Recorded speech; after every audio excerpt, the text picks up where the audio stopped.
ஒரு ராஜா கஜானாவுக்கு யார காவலாளியா நிப்பாட்டலான்னு ஒரு போட்டி வைக்கிறாரு. இப்ப இந்த கஜானாவுடைய கதவை காமிச்சு, இப்ப இந்த கதவுக்கு சரியான சாவியை யாரு கொண்டு வராங்களோ அவங்க தான்ப்பா கஜானாவுக்கு காவல் அதிகாரி. இப்ப தூரத்துல இருந்து ஒருத்தன் பாக்குறான், இந்த கதவு வந்து இந்த மாடல்ல பண்ணிருக்காங்க, இந்த கதவை எப்படி பண்ணலாம், இதுக்கு சாவியை எப்படி கிரியேட் பண்ணலாம், இந்த சாவியோட டிசைன் எல்லாம் வரைஞ்சிட்டு சாவியை செய்யறதுக்கு ஒரு ஆள் போனான்.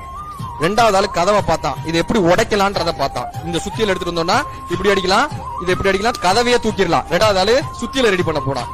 மூணாவது ஆள் கொஞ்சம் கிட்டக்க போனான், கதவு கிட்டக்க போய் அந்த கதவை தொட்டான் சார். தொட்டா கதவு திறந்துருச்சு. கதவு அங்க பூட்டவே இல்லை.